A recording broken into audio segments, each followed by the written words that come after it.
Di episode sebelumnya, Kikoru berlatih bersama Narumi. 3 bulan berlalu dan ada kaiju humanoid yang muncul di Shinjuku. Kaijunya menangkap banyak manusia. Tapi sebelum itu kita berpindah dulu ke distrik Sumida, masih di kota Tokyo. Hari ini adalah hari pernikahan anaknya Tokuda. Sudah cukup lama tidak ada kaiju yang muncul, jadi regu pembersih juga sepi pekerjaan. Jadi Tokuda bisa mengundang beberapa temannya ke sini. Tokuda punya seorang anak perempuan, dan Tokuda sudah membesarkan dia seorang diri. Sampai akhirnya dia akan menikah hari ini. Perasaan Tokuda campur aduk, dan Tokuda tidak bisa menyembunyikan ketegangannya. Teman-teman Tokuda memberikan semangat. Hari ini adalah hari yang penting, jadi Tokuda harus lebih berwibawa. Anak Tokuda bernama Chiko, dan hari ini Chiko terlihat sangat cantik.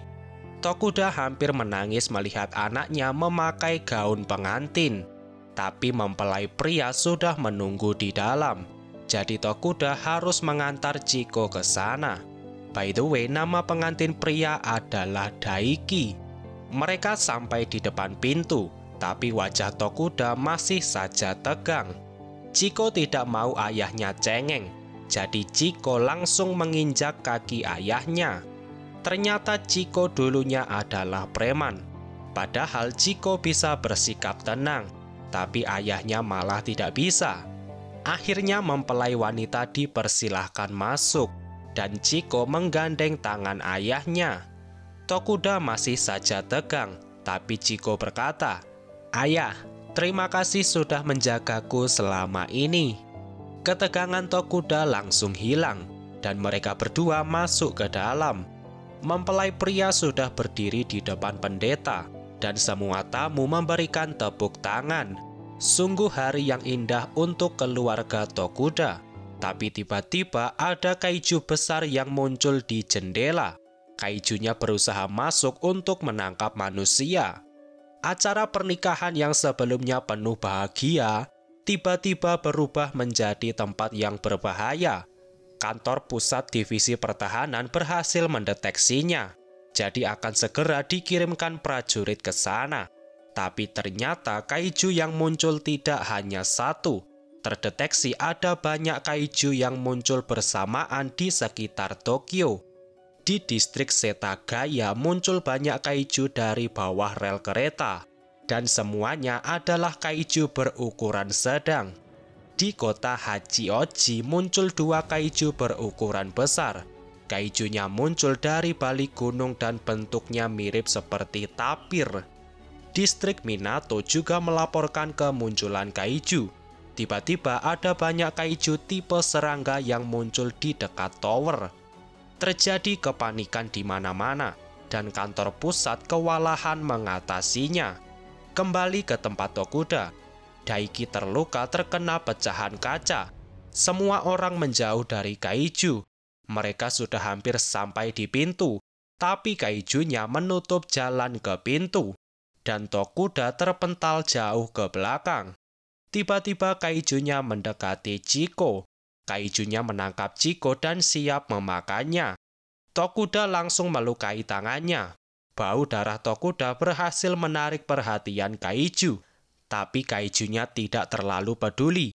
Di hadapannya sudah ada makanan lezat. Dan kaijunya langsung memakan Chiko. Tokuda menangis dan berusaha menolong Chiko. Dan tiba-tiba leher kaijunya putus. Ternyata itu adalah Kapten Narumi bersama prajurit Divisi 1. Tokuda bersyukur Chiko tidak jadi dimakan, dan Tokuda mengucapkan terima kasih. Tapi situasinya belum aman. Narumi menghubungi Kapten Mina. Kapten Mina berada di lokasi yang berbeda bersama Divisi 3.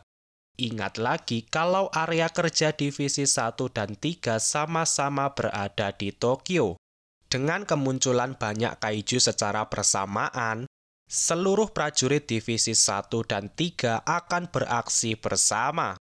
Terlihat ketua regu Divisi 1 mulai menyebar, dan mereka menemukan banyak kaiju di sepanjang jalan.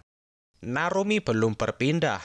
Tiba-tiba ada kaiju yang mendekati Narumi. Tapi kaiju Kroco bisa apa melawan komandan divisi 1?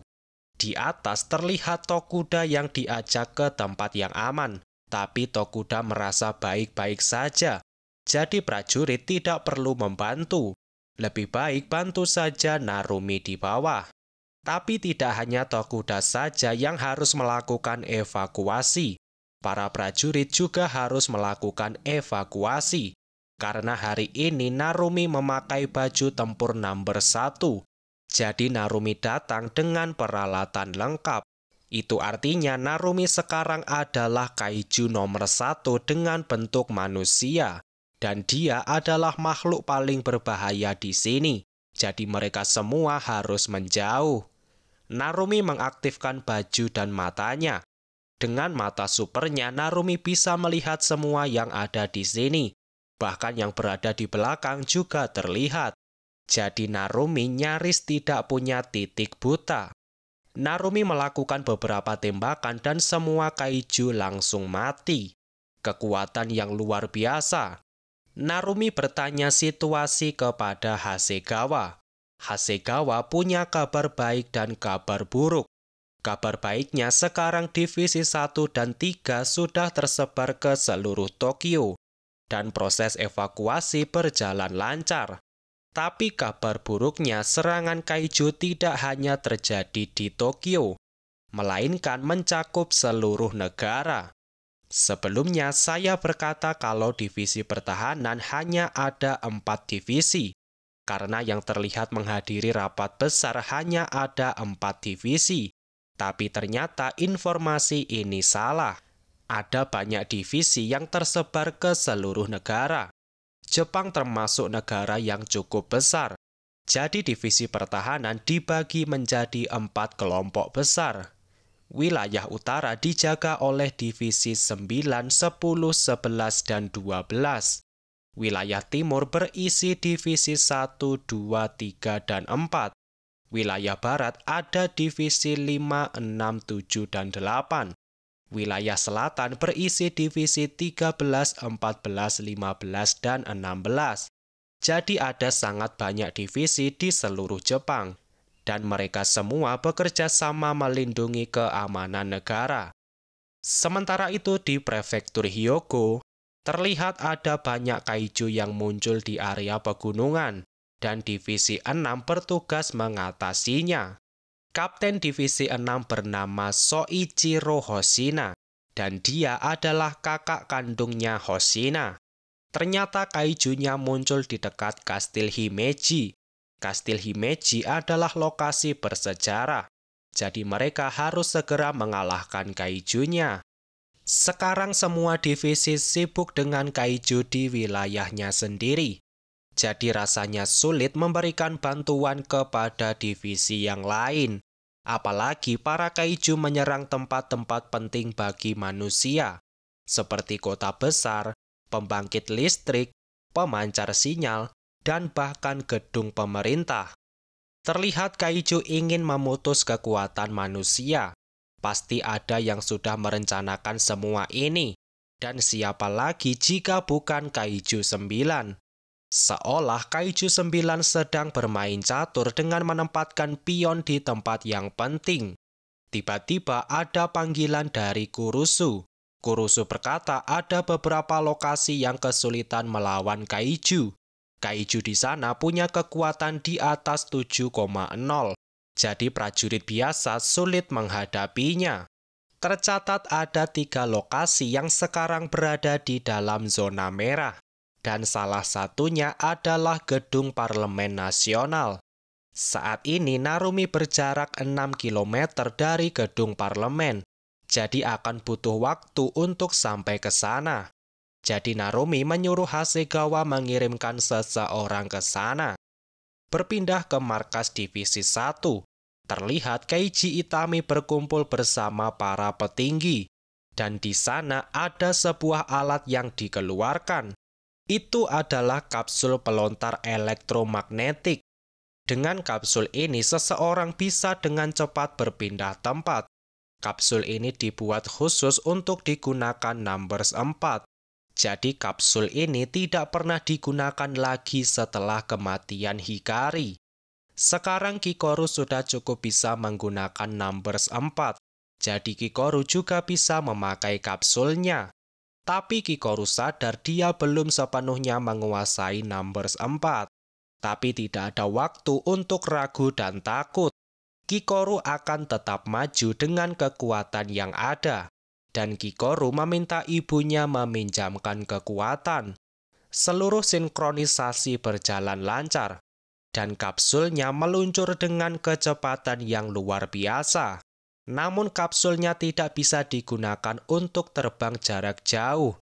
Jadi Kikoru akan keluar dari kapsul dan berjalan sendiri ke tujuan. Kikoru keluar dari kapsul dan mulai menciptakan sayap. Dengan sayap ini, Kikoru bisa terbang dengan kecepatan tinggi. Pantas saja dulu Hikari sangat disegani. Ternyata ada senjata Numbers yang bisa terbang. Tapi hanya ada satu Numbers yang bisa melakukannya. Dan itu adalah Numbers 4. Prajurit di gedung parlemen masih kesulitan melawan kaiju. Tapi ada peringatan kalau Kikoru akan segera sampai. Jadi semua prajurit diminta menjauh dari kaiju. Hanya dalam beberapa detik Kikoru sampai di sana. Dan Kikoru mengalahkan seekor kaiju dengan kapaknya. Narumi menerima kabar Kikoru yang sudah sampai. Narumi menyuruh Kikoru mengamankan lokasi dalam 10 menit. Dan Narumi memanggil Kikoru dengan sebutan murid bodoh. Tapi 10 menit terlalu lama bagi Kikoru. Kikoru yakin semua akan selesai dalam 5 menit. Dan Kikoru menyebut Narumi sebagai guru yang bodoh. Prajurit di sana beralih ke fase 2. Jadi mereka akan membantu Kikoru. Tapi belum sempat mereka bergerak, tiba-tiba Kikoru sudah membelah tubuh seekor kaiju. Kikoru bergerak dengan cepat, jadi mereka tidak bisa membantu dengan peluru peledak. Ketua regu meminta semua prajurit berganti menjadi peluru pembeku. Jadi pergerakan kaiju akan berhenti dan Kikoru bisa melakukan serangan terakhir. Para prajurit mengincar kaki kaiju. Dan Kikoru kembali mengalahkan kaijunya dengan cepat. Bantuan dari prajurit terasa tidak berguna. Dan orang-orang merasa kekuatan Kikoru sudah seperti kapten divisi. Hikari punya kecepatan. Isao punya kekuatan. Dan kedua kekuatan itu sekarang dimiliki Kikoru. Tercatat sudah ada 3 kaiju yang berhasil Kikoru kalahkan. Ingat lagi kaijunya punya kekuatan di atas 7,0. Jadi sekarang kaiju sekuat itu sudah seperti kaiju Kroco. Dengan begini area gedung parlemen sudah kembali terkendali. Tapi masih ada 2 lokasi yang berada dalam zona merah. Salah satunya berada di Bandara Jofu. Namun ternyata Kapten Mina sudah mengirimkan seseorang ke sana. Dan dia adalah wakil Kapten Hoshina. Senjata nomor 10 sudah berhasil dibuat. Dan ternyata tubuh Hoshina cocok dengan nomor 10. Jadi proses sinkronisasi berjalan lancar. Terlihat nomor 10 punya ekor. Dan Hoshina tetap akan bertarung dengan pedangnya. Jadi nomor 10 punya kekuatan apa? Apakah kaiju 10 akan memakan tubuhnya Hoshina? Sebelum saya akhiri, coba lihat judul videonya. Video ini adalah rangkuman dari chapter 70, 71, dan 72. Jadi sudah 3 chapter lamanya Kafka tidak muncul sama sekali. Apakah Kafka akan menjadi Saitama? Temukan jawabannya di video pembahasan selanjutnya. Oke, sekian dulu video kali ini. Semoga videonya bermanfaat. Subscribe channel ini dan sampai jumpa di video selanjutnya.